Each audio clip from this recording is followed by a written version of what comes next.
بسم الله الرحمن الرحيم. الحمد لله والصلاة والسلام على خير خلق الله وعلى آله وصحبه ومن والاه، أما بعد، فأعوذ بالله من الشيطان الرجيم. بسم الله الرحمن الرحيم. والذين جاهدوا فينا لنهدينهم سبلنا وإن الله لمع المحسنين. لائق التکریم سامعین مکرم، رب تعالی کا یہ فیصلہ ہے کہ جو شخص بھی کوشش کرتا ہے اللہ ذوالجلال اسے ہدایت کی راہ پہ گامزن کرتا ہے، اور صرف ہدایت کی روشنی سے ہی نہیں نوازتا بلکہ اس کی نصرت، تائید، مدد اور معیت خاصہ سے بھی اسے نوازتا ہے۔ اللہ ذوالجلال کا یہ نظام کتنا مبارک نظام ہے۔ جس طرح تاجر اپنی تجارت کو فروغ دینے کے لیے کچھ اوقات کو مقرر کر لیا کرتے ہیں، کچھ مواسم مختص کیے جاتے ہیں، اللہ ذوالجلال نے مسلمانوں کے ایمان کی تجارت کو فروغ دینے کے لیے انسان کی روحانیت کو پروان چڑھانے کے لیے بھی کچھ موسم رکھے ہیں۔ سب سے خوبصورت موسم، سب سے بابرکت موسم اور رحمتوں سے لبریز مہینہ رمضان المبارک کا مہینہ ہے۔ رسول اللہ صلی اللہ علیہ وسلم صحابہ کرام کو خوشخبری دیا کرتے، جاءکم شہر رمضان، میرے صحابہ رمضان المبارک کا مہینہ آ گیا ہے۔ تفتح فيه ابواب الجنہ وفي روایت اخرى ابواب الرحمہ۔ رمضان کے مہینے میں رب تعالی رحمت کے دروازے بھی کھول دیتے ہیں اور جنت کے دروازے بھی کھول دیتے ہیں۔ وتغلق فيه ابواب جہنم وفي روایت ابواب السعیر، اور جہنم کے دروازے بند کر دیے جاتے ہیں۔ وتصفد فيه الشیاطین، اور شیطانوں کو کڑیاں ڈال دی جاتی ہیں۔ فيه لیلۃ، اس مہینے میں ایک ایسی مبارک رات ہے، ہی خیر من الف شہر، 1000 مہینے سے افضل وہ رات ہے۔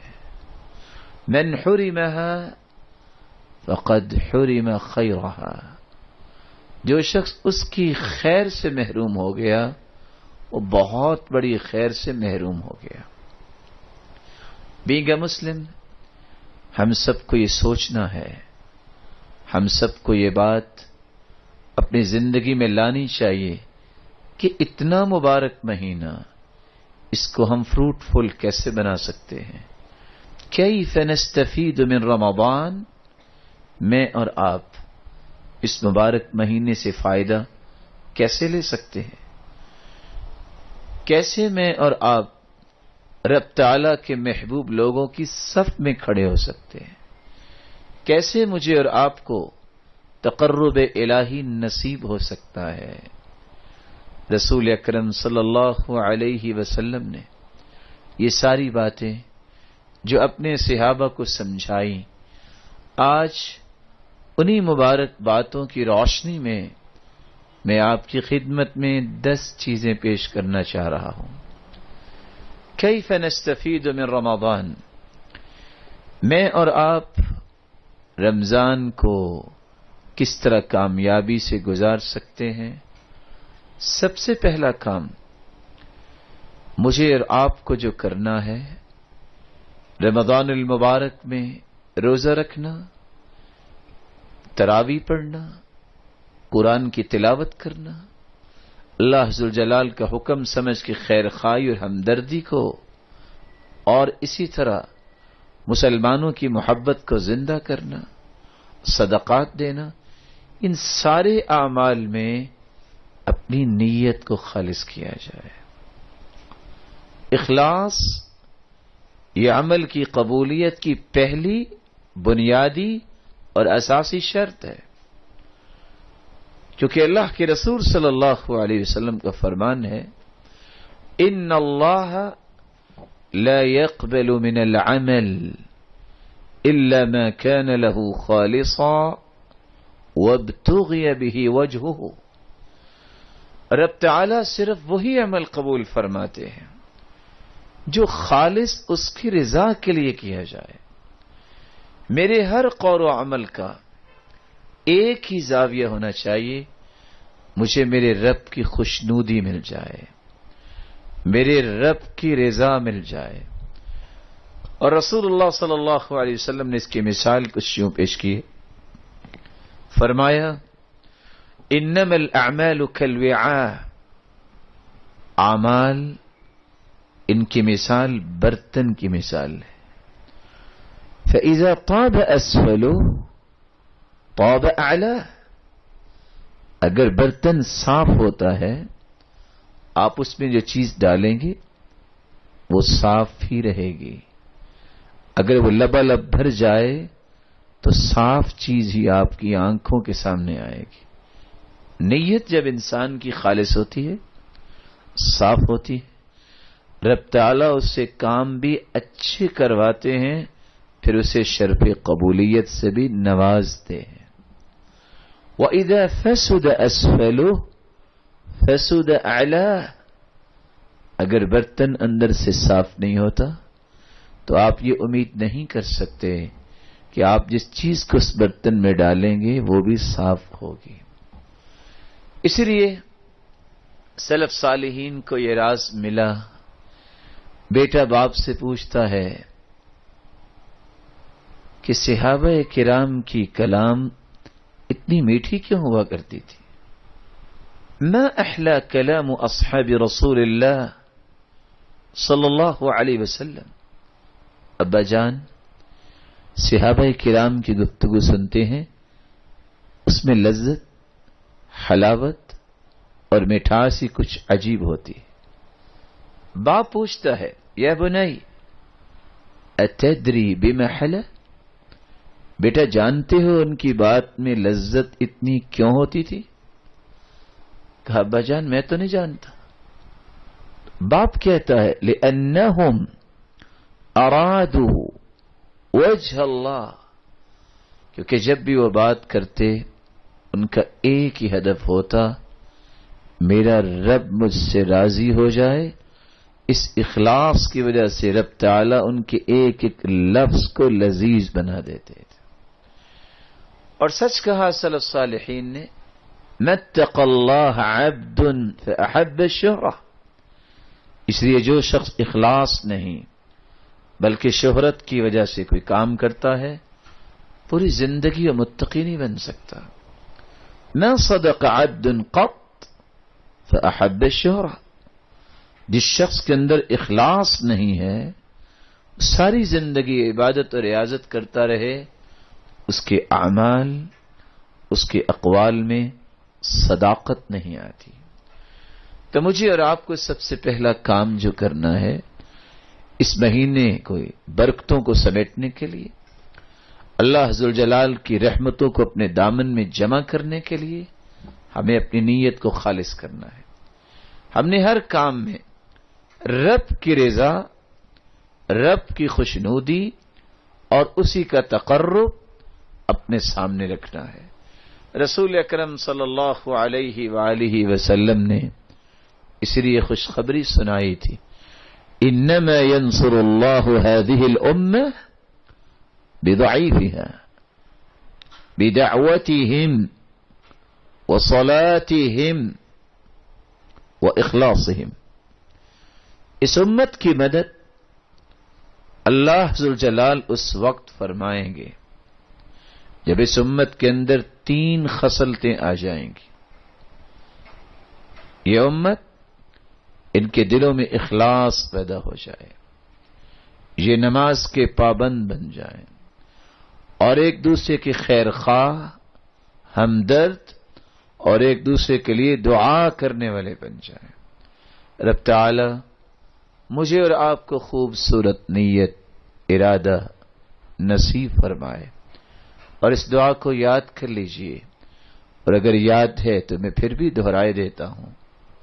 میرے معزز، میرے محترم اور محتشم سامعین کرام، رسول اللہ صلی اللہ علیہ وسلم کا فرمان ہے، جو شخص یہ دعا پڑھ لیتا ہے، اللہم انی اعوذ بک ان اشرک بک شیئا وانا اعلم واستغفرک لما لا اعلم، اے اللہ میں تیری پناہ طلب کرتا ہوں کہ میں جانتے بوجھتے کسی اور کو تیرا شریک بناؤں، میرے علم میں ہو یا میرے علم میں نہیں، میں اپنے آپ کو تیری پناہ میں دیتا ہوں۔ رسول اللہ صلی اللہ علیہ وسلم کا فرمان ہے، یہ دعا جو پڑھ لیتا ہے، اذهب اللہ عنک صغار الشرک وکبارہ، رب تعالی ریاکاری سے بھی محفوظ فرما دیتے ہیں اور شرک سے بھی محفوظ فرما دیتے ہیں۔ کیف نستفید من رمضان، میں رمضان المبارک کا فائدہ کیسے لے سکتا ہوں؟ نیت کو خالص کرنے کے بعد مجھے اور آپ کو اپنا دل بھی صاف اور پاک کرنا ہے۔ کس چیز سے؟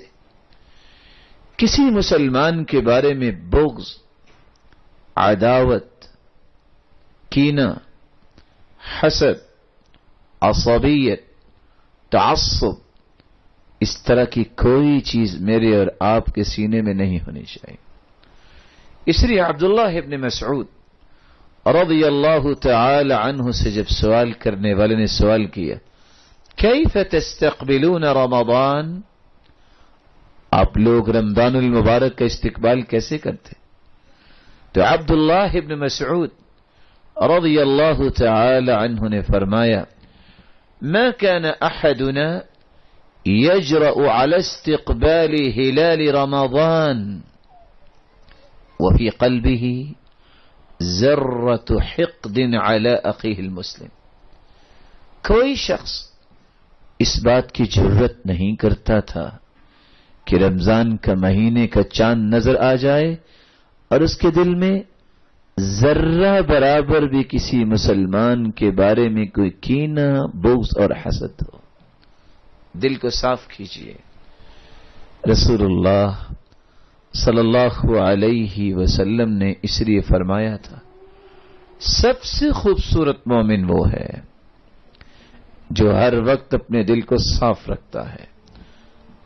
کل مخموم القلب صدوق اللسان، زبان کا سچا اور مخموم القلب، اللہ کے محبوب، صدوق اللسان نعرفہ، زبان کی سچائی تو سمجھ میں آئی، یہ مخموم القلب کیا ہوتا ہے؟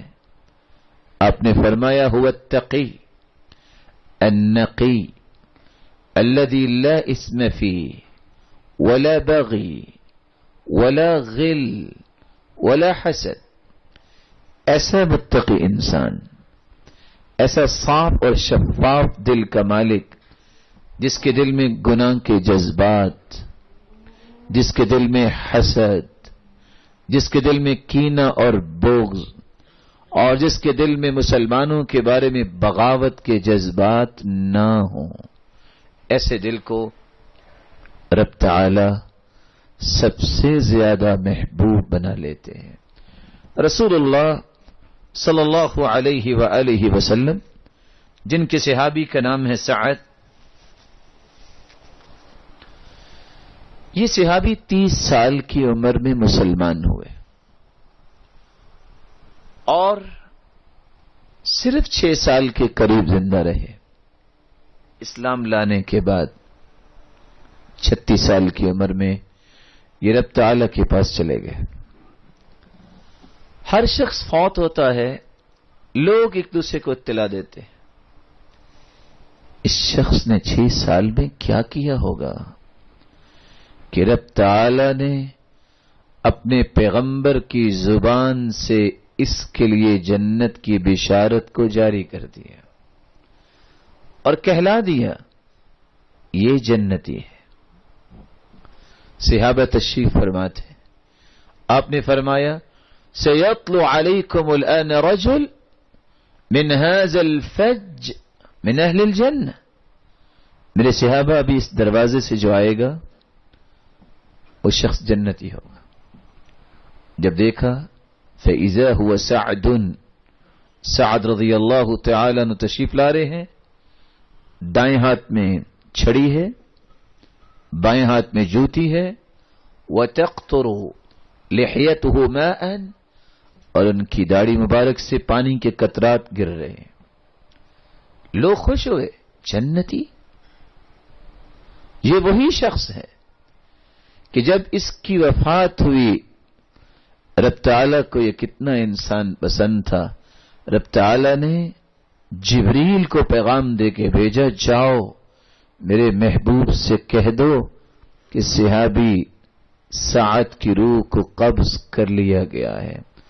اور یہ روح اتنی پیاری ہے، اہتز عرش الرحمن لموت سعد بن معاذ رضی اللہ عنہ. اس روح کے استقبال کے لیے رب تعالیٰ کا عرش جھوم اٹھا ہے.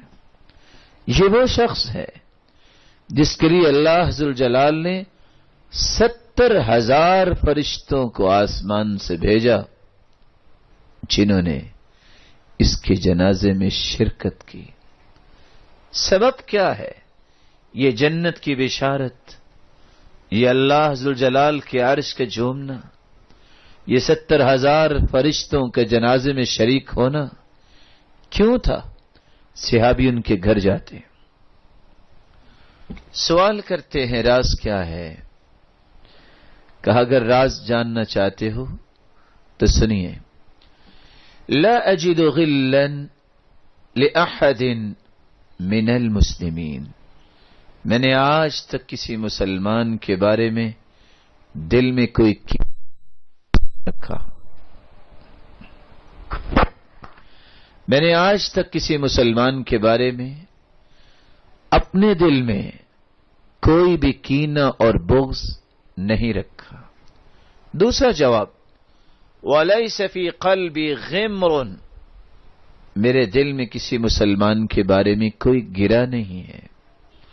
تیسرا جواب، لا احسد على احد على شيء اعطاه الله اياه، میں نے آج تک کسی مسلمان پر حسد نہیں کیا. آئیے رمضان المبارک سے فائدہ تب ملے گا جب میرا اور آپ کا دل پاک صاف ہوگا. یاد رکھیے، لائٹ جتنا یہ مرر صاف ہوتا ہے اتنی ہی لائٹ اور روشنی دور تک پہنچتی ہے. جس دل میں رب تعالیٰ نے ایمان کو سجانا ہے، پھول بسا اوقات ان کی قیمت 200 سے 400 روپے ہوتی ہے، لیکن جن بکٹس میں سجائے جاتے ہیں وہ اس سے کتنے مہنگے ہوتے ہیں. جس دل میں رب تعالیٰ نے ایمان کو سجانا ہے اس دل کو خوبصورت بنائیے. اللہ ذوالجلال ایسے انسان کو ہی پھر اپنا محبوب اور مقرب بنا لیتے ہیں. کیف نستفید من رمضان، میں اور آپ رمضان سے کیسے فائدہ لے سکتے ہیں؟ تیسرا کام، رمضان سے پہلے پہلے ہی اپنے گناہوں کی توبہ کیجیے. یہ گناہوں کا بوجھ جب اپنے سر پہ اٹھا کے میدان میں اتریں گے ہم سے صحیح کام نہیں ہوگا. یہ بوجھ کیسے اٹھائیں گے؟ سچی توبہ کیجیے رمضان المبارک سے پہلے ہی، اور اس وقت کو غنیمت جانیے. نہ جانے توبہ سے پہلے کہیں بلاوا نہ آ جائے. اور سچی توبہ وہ ہوتی ہے جس کی 5 بنیادی شرطیں ہیں.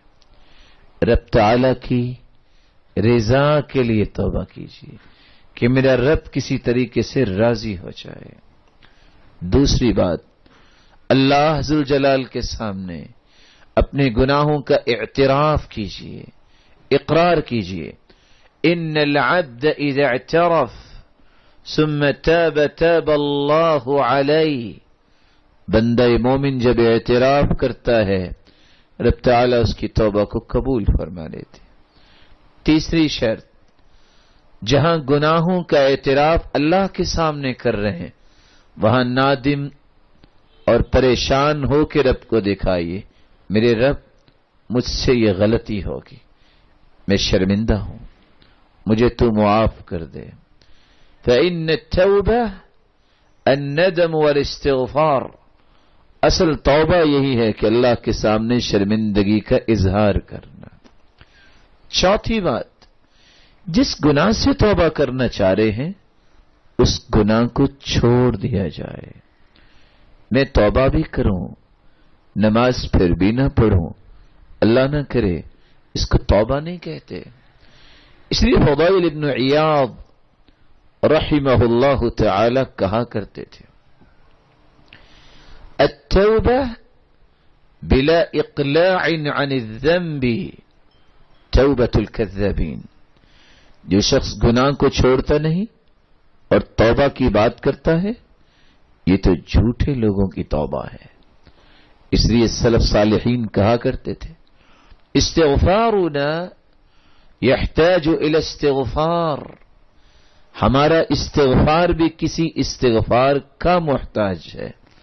الذی لا یصادف قلبا، کیونکہ یہ استغفار صرف زبان پہ آتا ہے، دل پہ اثر انداز نہیں ہوتا. 5ویں شرط، جس گناہ سے توبہ کر رہے ہیں اس کے بارے میں عزم مصمم کیجئے، اللہ میں آئندہ نہیں کروں گا، میرے مالک میں آئندہ جھوٹ نہیں بولوں گا، میں کسی سے دھوکہ نہیں کروں گا، میں کسی پہ ظلم نہیں کروں گا، کسی سے زیادتی نہیں کروں گا. عزم مصمم. قرآن مجید میں اللہ عز و جلال فرماتے ہیں، وَالَّذِينَ إِذَا فَعَلُوا فَاحِشَةً أَوْ ظَلَمُوا أَنفُسَهُمْ ذَكَرُوا اللَّهَ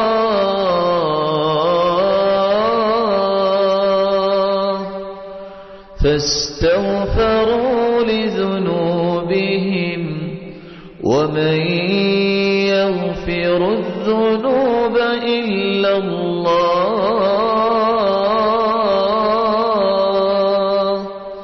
وَلَمْ يُصِرُّوا عَلَى مَا فَعَلُوا وَهُمْ يَعْلَمُونَ. جن لوگوں سے اپنی جان پہ ظلم ہو جاتا ہے، جو لوگ کسی برائی کے ارتکاب کر بیٹھتے ہیں، پھر ان کو اپنے کیے پر ندامت ہوتی ہے، فوراً اللہ کو یاد کرتے ہیں اور یہ یقین کرتے ہیں کہ معاف کرنے والی وہی ذات ہے. وَلَمْ يُصِرُّوا، اصرار نہیں کرتے بلکہ اقرار کرتے ہیں، عزم کرتے ہیں کہ آئندہ سے ایسا نہیں ہوگا. رب تعالی ایسے لوگوں کو معاف کر دیتے ہیں. اور اللہ عز و جلال کی رحمت کا اندازہ کیجئے. رب تعالی کا فرمان سنیے. قرآن مجید میں اللہ عز و جلال فرماتے ہیں، إِلَّا مَن تَابَ وَآمَنَ وَعَمِلَ عَمَلًا صَالِحًا فَأُولَئِكَ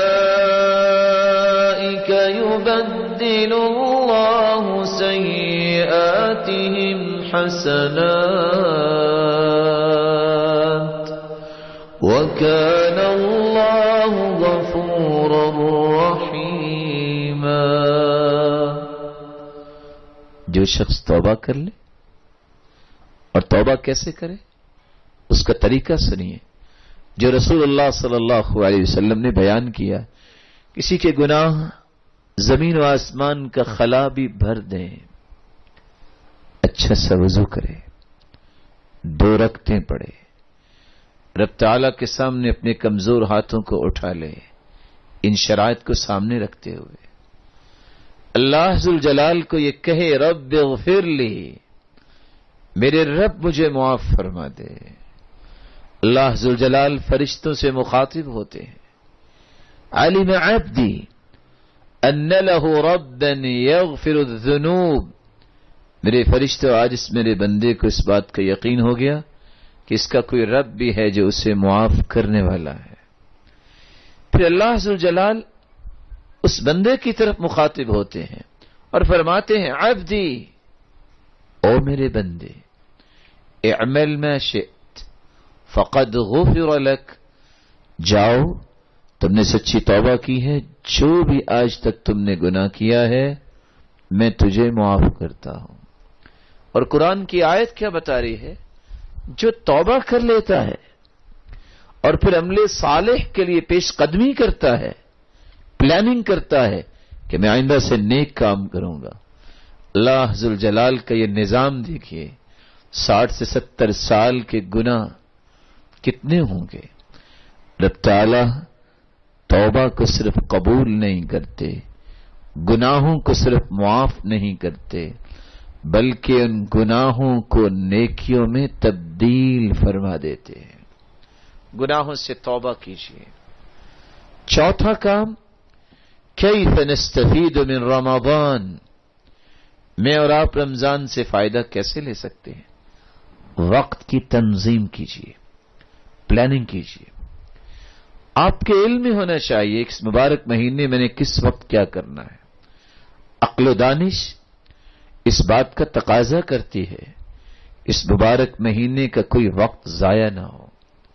رسول اللہ صلی اللہ علیہ وسلم نے اس لیے فرمایا تھا، نعمتان مغبون فیہما کثیر من الناس، الصحہ والفراغ، 2 نعمتوں کی قدر لوگ نہیں کرتے، ایک صحت اور دوسری فراغت۔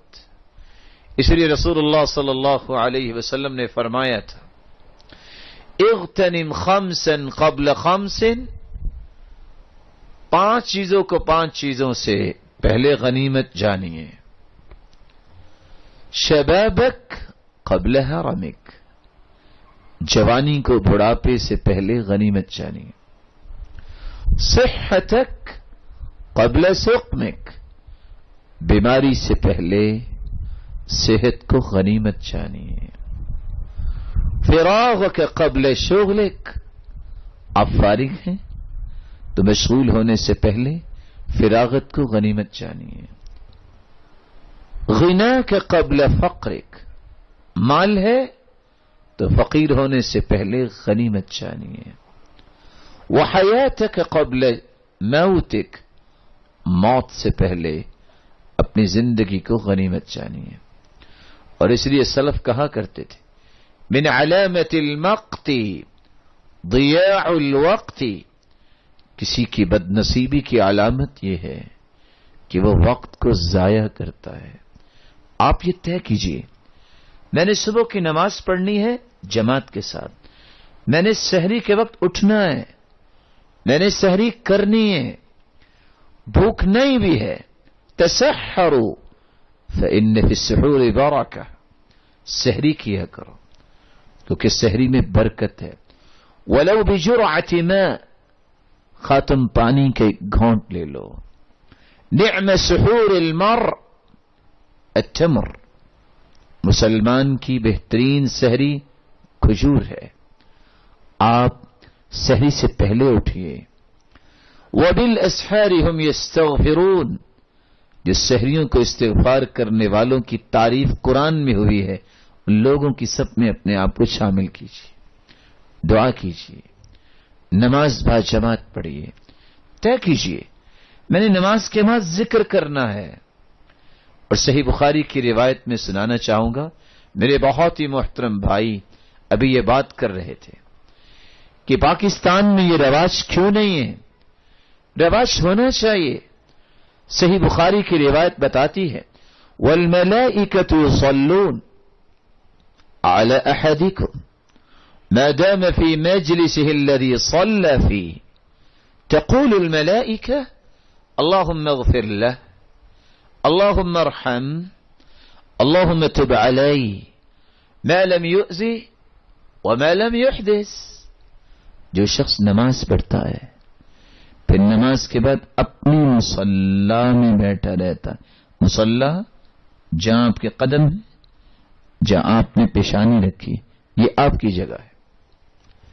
اس جگہ پہ بیٹھ کے جب تک آپ ذکر کرتے رہتے ہیں جو اللہ کے رسول نے سکھائے ہیں. آپ سلام پھیرتے استغفر ثلاثا استغفر اللہ استغفر اللہ استغفر اللہ یہ 3 مرتبہ کہتے اللہ اکبر کہنے کے بعد اللہم انت السلام ومنك السلام تباركت يا ذا الجلال والإكرام رب أعني على ذكرك وشكرك وحسن عبادتك. آية الكرسي پڑھیے.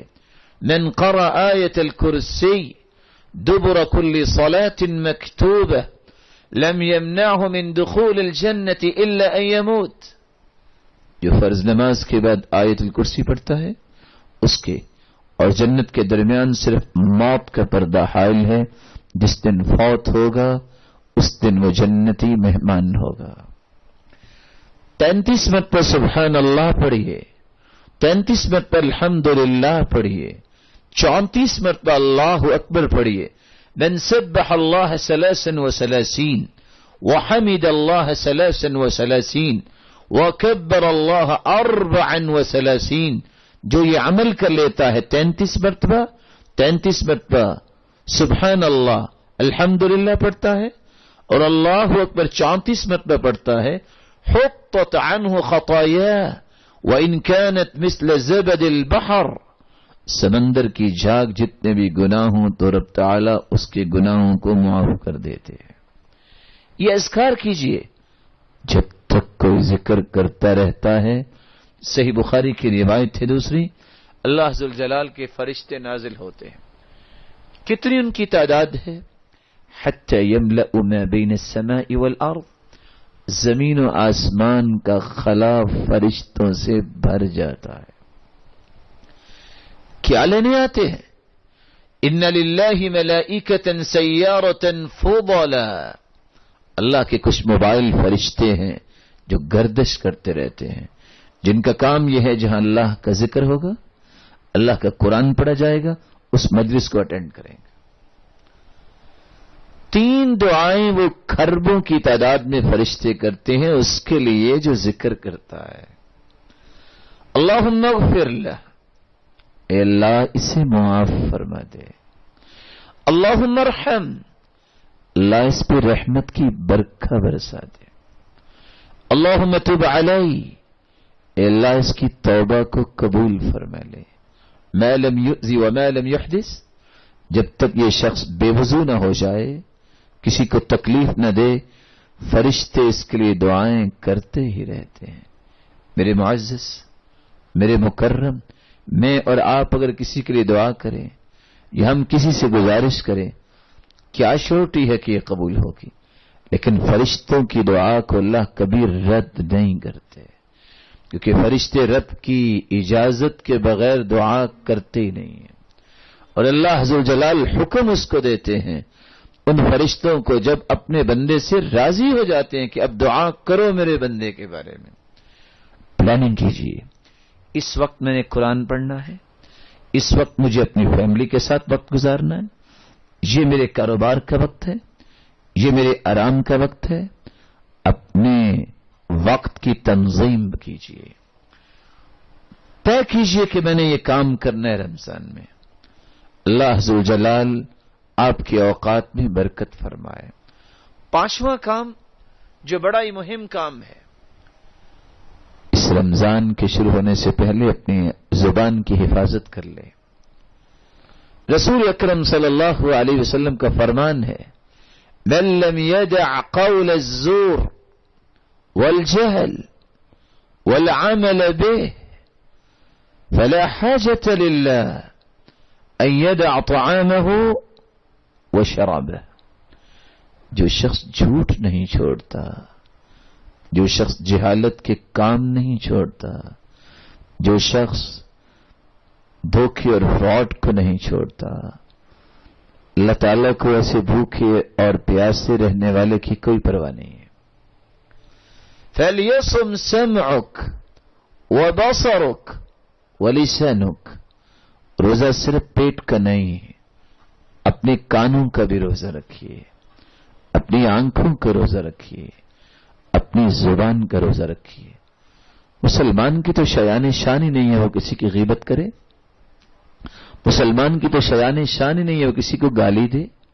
یعنی آپ سوچئے کہ شریعت اتنی خوبصورت ہے. اللہ کے رسول کا فرمان ہے لا تسبوا الشیطان، تم شیطان کو بھی گالی نہ دو. بھلا شیطان سے بھی برا کوئی ہے دنیا میں؟ اگر شیطان کو گالی دینا جائز نہیں، اس سے بھی شیطان خوش ہوتا ہے، تو ایک مسلمان کو گالی دینا کیسے جائز ہو جائے گا؟ کیسے کسی پہ لعنت بھیجنا جائز ہے؟ لعنت کرنے والا تو قیامت کو کسی کی سفارش نہیں کر سکے گا، اور اگر کسی پہ لعنت کرے، اگر وہ لعنتی نہ ہو تو وہ لعنت پلٹ کے اسی پہ آ جاتی ہے. زبان کی حفاظت کیجیے. اسی سلف صالحین جب روزہ رکھتے مسجد میں آ جاتے، لوگ پوچھتے یہ کیا؟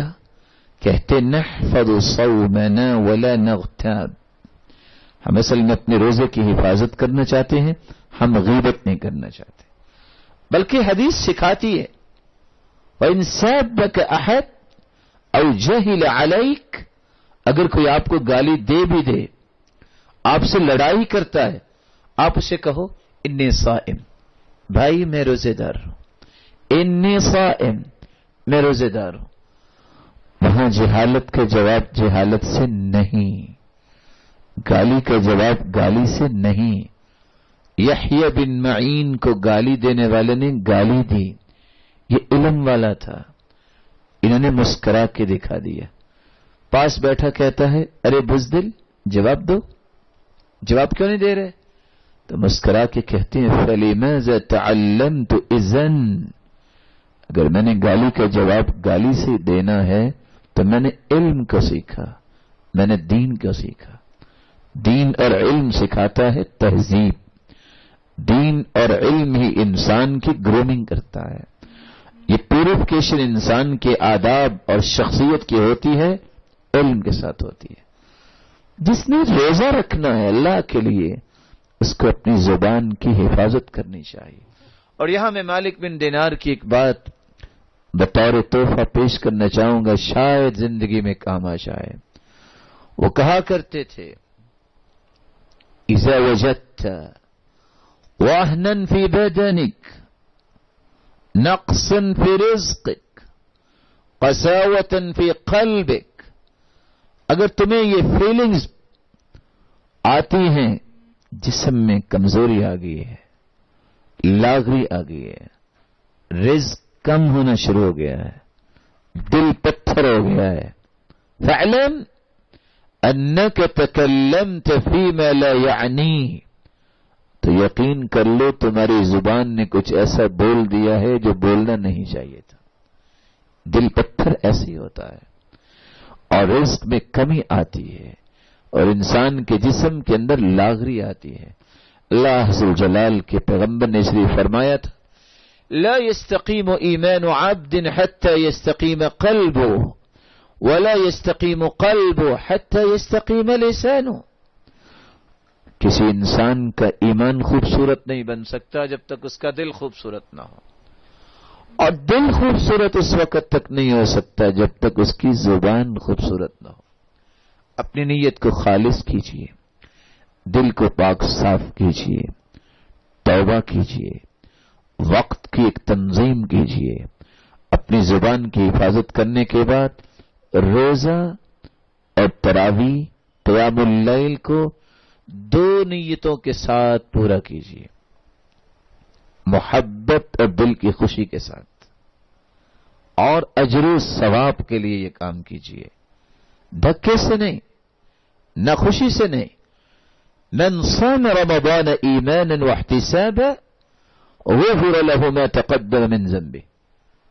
اور دوسری روایت من قام رمضان ایمانا واحتسابا غفر له ما تقدم من ذنبه. جو روزہ رکھتا ہے یا قیام کرتا ہے دل کی خوشی کے ساتھ، ایمان کے ساتھ، اور رب تعالی سے اجر و ثواب لینے کی نیت سے، رب تعالی اس کی زندگی کے گناہوں کو معاف کر دیتے ہیں. ساتواں کام جو مجھے اور آپ کو کرنا ہے تاکہ میں اور آپ رب تعالی کا تقرب حاصل کر سکیں، رسول اللہ صلی اللہ علیہ وآلہ وسلم نے جو کام کیا ہے قرآن کی تلاوت. یہ شہر القرآن ہے، یہ قرآن کا مہینہ ہے. سلف صالحین، امام مالک جیسے بہت بڑے محدث، حدیث پڑھانے والے کہتے رمضان میں حدیث نہیں پڑھاؤں گا، صرف قرآن پڑھوں گا. ھذا شہر القرآن. سفیان ثوری تمام بقیہ عبادتوں کو چھوڑ کے کہتے قرآن کا مہینہ، قرآن پڑھیں گے. کس طرح امام شافعی 60 قرآن رمضان المبارک میں مکمل کیا کرتے. کس طرح سلف صالحین 3 دن میں قرآن مجید ختم کرتے. عادت تھی ان کی کہ ہم نے قرآن پڑھنا ہے. ابو موسیٰ اشعری رضی اللہ تعالی عنہ جب ان سے کسی نے پوچھا کہ اللہ نے آپ کو کتنا یہ مقام دیا ہے کہ آپ کی تلاوت سن کے اللہ کے پیغمبر نے کتنی تعریف کی ہے، راز کیا ہے؟ انہوں نے جواب دیا تھا انی لاستحی الا انظر فی عہد ربی فی اليوم مرہ او مرتین. مجھے شرم آتی ہے، مجھے حیا آتی ہے کہ میری زندگی کا ایک دن گزر جائے اور میں نے رب تعالیٰ کی کلام کو دیکھا پڑھا نہ ہو. اس قرآن کی تلاوت کو معمول بنائیے، سنا بھی کریں اور پڑھا بھی کریں، اور خصوصاً رمضان میں اس کی عادت بنائیے. میں نے یہ قرآن پڑھنا ہے. جو لذت، جو انسان کے اندر سکون قرآن کی تلاوت سے آتا ہے دنیا کے کسی اور کام سے نہیں آئے گا. رب تعالیٰ نے اس میں عجیب ہی لذت رکھی ہے، رب تعالیٰ نے اس میں عجیب ہی مٹھاس رکھی ہے. اللہ عز و جلال مجھے اور آپ کو پڑھنے کی توفیق عطا فرمائے. 8واں کام رسول اللہ صلی اللہ علیہ وسلم نے جو فرمایا ہے، ثلاث دعوات یستجاب لہن لا شک فیہن. 3 ایسی دعائیں ہیں جن کو اللہ قبول فرماتے ہیں، رد نہیں کرتے. وہ کون سی 3 دعائیں ہیں؟ دعوت المسافر ودعوت الصائم. دعوت المسافر ودعوت الصائم ودعوت المظلوم. مسافر کی دعا، روزے دار کی دعا، اور مظلوم کی آہو بکا کو اللہ رد نہیں کرتے. دعا کیجیے. صرف افطاری کے وقت نہیں، افطاری کے وقت بھی کرنی چاہیے. رسول اللہ صلی اللہ علیہ وسلم نے فرمایا ہے روزے دار کی دعا. روزہ فجر سے شروع ہوتا ہے. دعا کیجیے چلتے پھرتے اپنے لیے، والدین کے لیے. رب ارحمہما کما ربیانی صغیرا. اللہم اغفر لی. استغفر اللہ ربی من کل ذنب واتوب الیہ. اللہم اغفر لی ذنوبی کلہا دقہا وجلہا اولہا وآخرہا سرہا وعلانیتہا. اپنے والدین کے ساتھ ساتھ اولاد کے لیے، بہن بھائیوں کے لیے، خاندان کے لیے، اپنی قوم و ملت کے لیے، امت اسلامیہ کے لیے، اپنے وطن کے لیے دعائیں کیجیے. روزے دار کی دعا کو اللہ رد نہیں کرتے. دعائیں کرنا سیکھیے اور یاد رکھیے من اعطی 4 لم یمنع 4.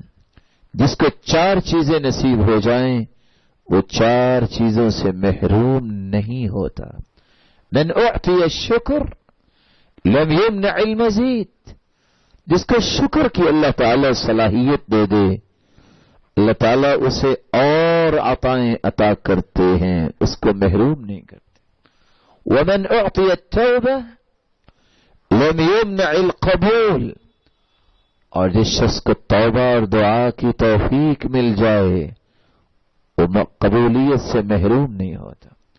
ومن اعطی الاستخارہ لم یمنع الخیر، جس کے اندر یہ شوق آ جائے کہ میں نے رب سے مشورہ کرنا ہے، استخارہ کرنا ہے، اللہ اس سے کبھی خیر سے محروم نہیں کرتے۔ ومن اعطی المشورہ یعنی المشورہ، جو اپنے بڑوں سے مشورہ کرنا، علماء سے، والدین سے، اہل حل و عقد سے مشورہ کرنا جانتا ہے، اللہ کبھی بھی اس کو صحیح راستے سے گم نہیں ہونے دیتے۔ اس لیے دعا کرنا سیکھیے اور توبہ کرنا سیکھیے۔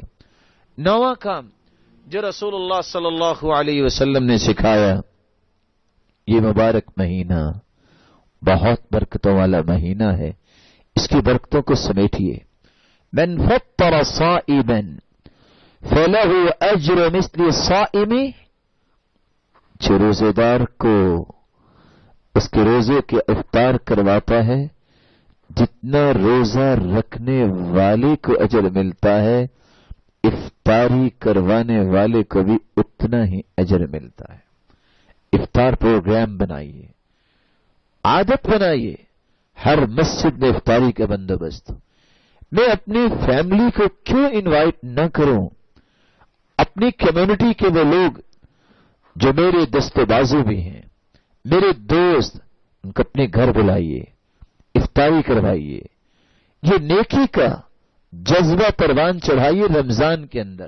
سلف اس لیے کہا کرتے تھے لَأَنْ أَدْعُوَ أَشْرَةً مِّنْ أَصْحَابِي، میں اپنے 10 ساتھیوں کو بلاؤں، احب الیہ، اور انہیں ان کی پسند کا کھانا کھلاؤں رب کی رضا کے لیے۔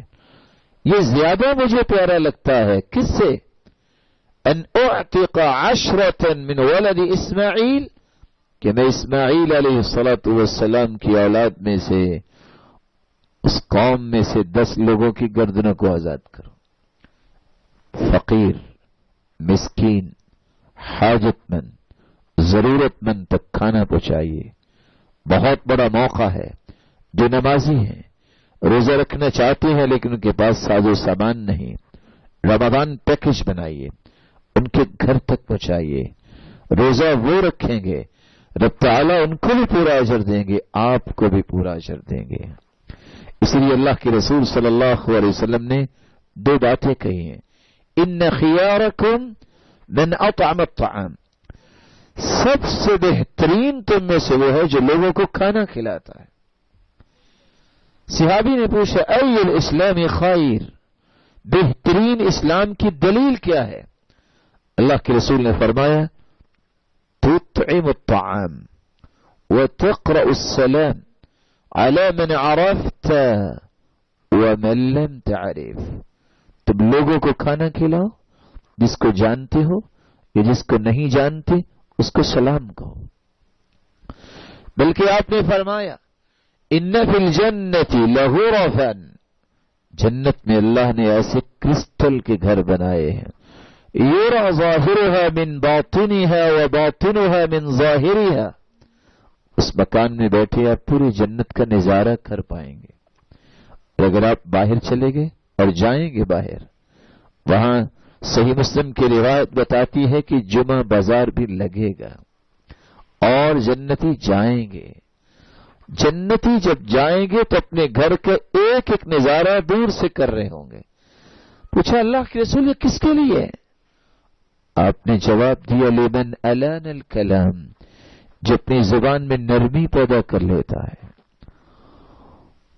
وصلی باللیل والناس نیام، جو تہجد پڑھتا ہے، وأطعم الطعام، جو لوگوں کو رب کی رضا کے لیے کھانا کھلاتا ہے، وتابع الصیام، جو نفلی روزوں کا بھی اہتمام کرتا ہے۔ اللہ ذوالجلال ہمیں بھی اس بات کی توفیق عطا فرمائے۔ 10ویں اور آخری بات، جو آج کی مجلس میں آپ کی خدمت میں پیش کرنے جا رہا ہوں، رسول اللہ صلی اللہ علیہ وسلم کی سنت کو زندہ کیجیے۔ سنت کیا ہے؟ کان اجود الناس، اللہ کے رسول کائنات میں سب سے بڑے سخی تھے، سخاوت کرتے۔ وَكَانَ أَجْوَدَ مَا يَكُونُ فِي رَمَضَانَ، آپ تو سارا سال ہی سخاوت کرتے لیکن رمضان میں بہت سخاوت کرتے۔ آپ سوچ سکتے ہیں کہ میں سئل رسول اللہ صلی اللہ علیہ وسلم، اللہ کے رسول سے جب بھی کسی نے کو طلب کیا آپ نے کبھی لا نہیں کہا، نعم کہا ہے، جی ہاں۔ لیکن رمضان میں آپ کی سخاوت ایسی ہوتی کہ ریح المرسلہ، تند و تیز ہواؤں کی طرح، جس طرح تند و تیز ہوائیں ہر گھر تک پہنچتی ہیں، اللہ کے پیارے پیغمبر یوں ہی سخاوت کیا کرتے۔ یہ خیر و برکت کا مہینہ ہے۔ جو مسلمان صاحب نصاب ہیں زکوٰۃ ادا کریں۔ زکوٰۃ یہ واجب ہے، فرض ہے، مال پاک ہوتا ہے، مال میں برکت آتی ہے، اور رب تعالیٰ اس مال کی شر سے بھی اسے محفوظ فرما دیتے ہیں۔ اور اگر زکوٰۃ نہ دی جائے یہ ہلاکت کا باعث بھی ہے۔ یہ مال قیامت کے دن گنجا سانپ بن کے اس کی باچھوں سے پکڑے گا، پوک بن جائے گا اور جہنم میں جائے گا۔ اس پہ اللہ کے رسول نے لعنت کی ہے۔ زکوٰۃ دیجیے، 7.5 تولے سونا، اس کے برابر کسی کے پاس مال 1 سال تک ہے، میں حال علیہ الحول، اسے 2.5% زکوٰۃ دینا ہے، نہیں دے گا گنہگار ہوگا۔ اور یہاں میں 3 گزارشیں اس ضمن میں کروں جو امت میں کوتاہی آتی جا رہی ہے۔ کچھ لوگوں سے کہا جائے زکوٰۃ دی، کہتے ہاں دی۔ کیسے دی؟ میں نے فلاں جگہ 10,000 روپے بھجوائے تھے۔ یہ زکوٰۃ کا اصول نہیں۔ زکوٰۃ کا اصول ہے اپنے حسابات مکمل کیجئے، شریعت نے جتنی مقرر کی ہے اتنی دیجئے، اپنی مرضی سے نہیں۔ یہ پیرامیٹر شریعت کے استعمال کیجئے۔ ہاں میری فیکٹری اور کمپنی کا یہ مال تھا، میں نے اتنا فلاں جگہ بھجوایا تھا، یہ زکوٰۃ کا اصول نہیں ہے۔ اپنے بھائیوں کو بتائیے زکوٰۃ کا اصول یہ ہے، سال گزر جائے اور اتنا مال آپ کے پاس ہے جو 7.5 تولے سونے کے برابر ہے تو آپ کو زکوٰۃ دینا ہے اور 2.5% دینی ہے۔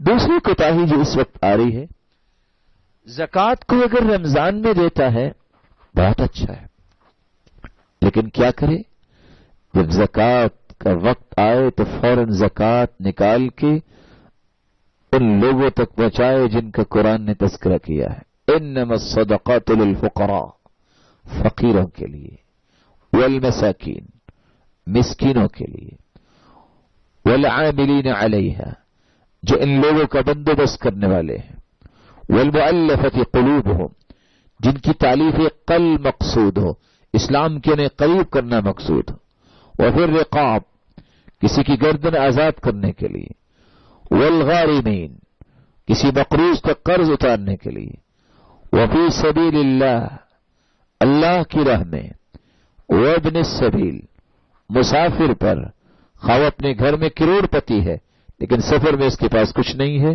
اس کو زکوٰۃ دی جا سکتی ہے۔ زکوٰۃ کو سنبھالیے نہیں۔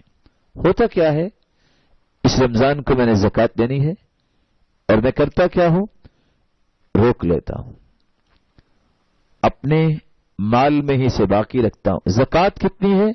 4 ملین اپنے ہی اکاؤنٹ میں رکھی ہے، پورا سال آئندہ رمضان تک جو ضرورت ہوئی، دیکھا کوئی غریب مسکین اس کو دیتا رہا، تو اس 4 ملین کا جو پروفٹ ہے وہ کون دے گا؟ رب کے مال کو آپ روکنا کیوں چاہ رہے ہیں؟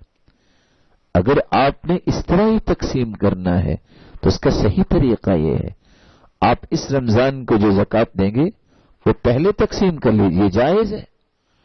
عباس رضی اللہ تعالی عنہ نے کہا کہ اللہ کے رسول ابھی زکوٰۃ کا مہینہ نہیں آیا لیکن ضرورت مند آ گیا، کیا کروں؟ آپ نے کہا دے دو، اس وقت حساب کر لینا۔ اپنے مال کو لگاؤ نا، رب کے مال کو مت روکو، یہ آپ کا نہیں ہے۔ اور تیسری ضروری گزارش جو بے احتیاطی ہوتی ہے، آپ سب کے سب میرے لیے بہت محترم ہے، اور آپ جانتے ہیں عربی مہینے جو 12 مہینے ہیں ان کے ایام پورے سال کے کتنے ایام بنتے ہیں؟ کسی بھائی کے علم میں ہے؟ کتنے ایام بنتے ہیں؟ 355 یا 54؟ اور جنوری فروری کے ایام سال کے کتنے بنتے ہیں؟ 365۔ جو شخص اپنی زکوٰۃ کا حساب جنوری فروری کو سامنے رکھ کے کرتا ہے وہ ہر سال 9 سے 10 دن کی زکوٰۃ کھا جاتا ہے، نہیں دیتا۔ یہ ایک نکتہ ہے، مسلمان کا نظام اسلامی نظام ہے۔ مجھے روزہ رکھنا ہے تو 1 جنوری کو نہیں رکھنا، 1 رمضان کو رکھنا ہے۔ مجھے عید کرنی ہے تو 1 مارچ کو نہیں کرنی، 1 شوال کو کرنی ہے۔ میں اگر عید الاضحیٰ پڑھنا چاہتا ہوں تو میں 10 دسمبر کو نہیں، 10 ذی الحجہ کو یہ کام کروں گا۔ اسلامی نظام ہے۔ زکوٰۃ کا نظام بھی اسلامی نظام ہے۔ ان راہوں سے لوگوں کو بچائیے، اور صدقات جو رب تعالیٰ کا قرب حاصل کرنے کے لیے بہت بڑا ذریعہ ہے۔ بلکہ رسول اللہ صلی اللہ علیہ وسلم نے فرمایا الصدقۃ برہان، صدقہ یہ کسی بھی مسلمان کے سچے مسلمان اور مومن ہونے کی دلیل ہے، برہان ہے۔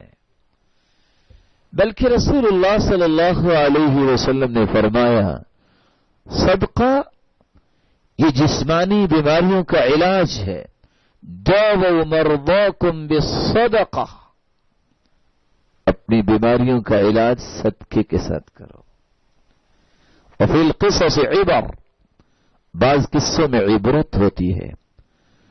عرب کا ایک عالم بیان کر رہا تھا، ایک شخص جس کی والدہ ہاسپٹل میں ایڈمٹ ہے، وہاں سے کال آئی، جو گزشتہ دنوں سے بے ہوش تھی۔ فوری پہنچے، جب وہاں آفس سے نکلا دیکھتا ہے ایک ٹوٹی ٹانگ والی بلی بیٹھی ہے اور بھوک کی وجہ سے آوازیں نہیں کر رہی ہے۔ رک گیا، بقالہ جنرل اسٹور پہ پہنچا، دودھ لا کے بلی کو پلا دیتا ہے، ہاسپٹل پہنچتا ہے۔ کہا میری والدہ کہاں ہے؟ کہا وہ تو اس کمرے سے منتقل کر دی گئی۔ اچانک پریشان ہوا کہ یہ مجھے تسلی دے رہے ہیں، لگتا ہے کہ معاملہ کچھ اور ہے۔ کہا نہیں، فلاں کمرے میں پہنچو۔ دیکھتا ہے والدہ گرامی مسکرا رہی ہے۔ اشہاد، میری ماں یہ کیا ہوا؟ اللہ نے آپ کو صحت دے دی۔ کہا بیٹا خواب میں دیکھا ایک ٹوٹی ٹانگ والی بلی دعا کر رہی تھی اور میری آنکھیں کھل گئی۔ داووا مرضاکم بالصدقہ، جسم کی بیماریوں کو دور کرو صدقے کے ذریعے۔ ایک شخص جو آؤٹ آف کنٹری گیا صرف اس لیے رپورٹس لینے کے لیے، نہ جانے مجھے کیا ہو رہا ہے، فاجروا له الفحوصات الطبیہ، میڈیکل رپورٹ سامنے آئی، کینسر آخری سٹیج پہ ہے۔ ڈاکٹرز نے ریکمینڈ کیا سنو آپریٹ ہوگا اور کوئی حل نہیں۔ کہا نہیں، مجھے واپس جانے دو، میں اپنے گھر والوں سے مل کے آنا چاہتا ہوں۔ واپس آیا، ریاض بھی پہنچتا ہے، اور پھر کیا دیکھتا ہے، جہاں اس نے واپس جانا تھا وہاں پہنچا، ایک عورت قصاب کی دکان کے پاس گوشت کے ٹکڑے اکٹھے کر رہی ہے۔ کہا کیا کر رہی ہے؟ اس نے جواب دیا سال میں 2 مرتبہ اپنے بچوں کو گوشت کھلا سکتی ہوں اور کھلاتی ہوں کیونکہ خامد سر پہ نہیں رہا، لیکن کافی دیر ہو گئی تھی، میں نے کہا آج بچوں کو کم از کم خوشی مل جائے۔ اس کا دل بھر آیا، واپس گیا، قصاب سے کہتا ہے جب یہ عورت آئے اس کو گوشت دے دیا کرو، اور آج بھی دو۔ کہا آج تو صرف اتنا ہے، ایک پاؤ ہے۔ کہا دے دو۔ 8 دن گزارتا ہے، واپس پلٹتا ہے۔ وہ ڈاکٹرز اپنے کام کو شروع کرتے ہیں، فَأَجْرَوْا لَهُ الْفَحُوصَاتُ الطِّبِّيَّةَ مَرَّةً أُخْرَى۔ دوبارہ رپورٹس کی، ڈاکٹر پلٹ کے آیا، کہتا آپ وہی ہو؟ کہا جی ہاں۔ کہا کس ہاسپٹل میں گئے آپ؟ کہا بالکل نہیں۔ کہا کون سی دوا یوز کرتے ہو؟ کہا کوئی بھی نہیں۔ کہا آپ کی رپورٹ سے بتاتی ہیں کہ آپ کی بیماری کینسر کا تو نام ہی نہیں ہے۔ کیا ہوا؟ داووا مرضاکم بالصدقہ۔ اگر اتنے گوشت سے اس کی بیماری کو رب تعالیٰ دور کر سکتے ہیں تو کسی بھی ضرورت مند، حاجت مند، مسکین اور فقیر کے سر پہ ہاتھ رکھنے سے رب تعالیٰ کیوں نہیں دور کریں گے؟ صدقہ صرف جسمانی بیماریوں کا علاج نہیں، قلبی بیماریوں کا بھی علاج ہے۔ ایک شخص آ کے کہتا ہے یا رسول اللہ صلی اللہ علیہ وسلم، میرا دل بہت سخت ہے، رونا نہیں آتا۔ آپ نے فرمایا سنو، ان اردت تلوین قلبک فاطعم المسکین وامسح رأس الیتیم۔ دل کو خوبصورت بنانا چاہتے ہو؟ یتیم کو کھانا کھلا دو، مسکین کے سر پہ ہاتھ رکھو، تمہارا دل خوبصورت بن جائے گا، یہ قلبی بیماریاں دور ہو جائیں گی۔ صدقہ صرف جسمانی اور قلبی نہیں بلکہ معاشرتی بیماریوں کا بھی علاج ہے۔ رسول اللہ صلی اللہ علیہ وسلم نے فرمایا، ایک شخص رات کو صدقہ کرنے نکلتا ہے، رات کی تاریکی میں چور کو صدقہ دیا، دوسری رات بدکار عورت کو صدقہ دیا، تیسری رات امیر آدمی کو صدقہ دیا۔ لوگوں نے باتیں کی، دیکھو فلاں چور کو صدقہ دے گیا، بلا چور کو بھی صدقہ دینا چاہیے۔ وہ کہتے اللہم لک الحمد علی سارق وعلی زانیہ وعلی غنی۔ اللہ تیری ہی تعریف ہے، تو جس کو دلا دی، میں نے تو تجھے راضی کرنے کے لیے دیا تھا۔ رب تعالیٰ نے 2 جواب دیے، اما صدقتک فقد قبلت، میری بندی پریشانی کی بات نہیں، 3 رات میں کیا گیا صدقہ قبول کر لیا ہے ہم نے۔ چوری معاشرتی بیماری بن گئی ہے، بےراروی بیماری بن چکی ہے، بخل یہ معاشرے کی بہت بڑی بیماری بن چکی ہے۔ وَأَيُّ دَاءٍ أَدْوَى مِنَ الْبُخْلِ، اس لیے کہا تھا اللہ کے رسول نے بخل سے بڑھ کے کون سی بیماری ہو سکتی ہے۔ لیکن حدیث کیا کہتی ہے؟ وَلَعَلَّ السَّارِقَ يَسْتَعِفُ بِهَا عَنْ سَرِقَتِهِ وَلَعَلَّ الزَّانِيَ تَسْتَعِفُ بِهَا عَنْ زِنَاهَا وَلَعَلَّ الْغَنِيَّ يَعْتَبِرُ فَيُنْفِقُ مِمَّا آتَاهُ اللَّهُ۔ میرے بندی تو نے صدقہ کیا، چور پہلے بھی کچھ کھاتا ہی ہوگا، لیکن تیرے صدقے کی وجہ سے اس نے چوریوں سے توبہ کر لی ہے۔ یہ بےراروی کا شکار عورت کچھ تو کھا کے ہی زندہ تھی، اس نے اپنی برائیوں سے توبہ کر لی۔ غنی تھا بخیل، لیکن وہ بھی خرچ کرنا شروع ہو گیا۔ صدقہ جسمانی، قلبی اور معاشرتی بیماریوں کا علاج ہی نہیں بلکہ معاشرے کے فتنوں کا بھی علاج ہے۔ فتنة الرجل في أهله وماله ونفسه وولده وجاره، کسی کی ذات میں فتنہ ہے، کسی کی اولاد میں فتنہ ہے، کسی کے مال میں فتنہ ہے، کسی کی بیوی کا فتنہ ہے، اور کسی کے پڑوسی کا فتنہ ہے۔ یہ 5 فتنے دور ہو سکتے ہیں۔ کیسے؟ يكفرها الصيام والصلاة والصدقة والأمر بالمعروف والنهي عن المنكر، نماز کی پابندی کریں، روزہ رکھیں، صدقہ دیں، نیکی کا حکم کریں، برائی سے منع کریں۔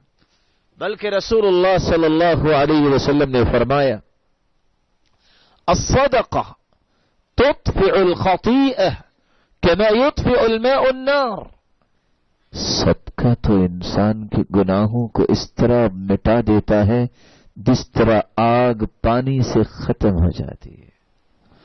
بلکہ رسول اللہ صلی اللہ علیہ وسلم نے فرمایا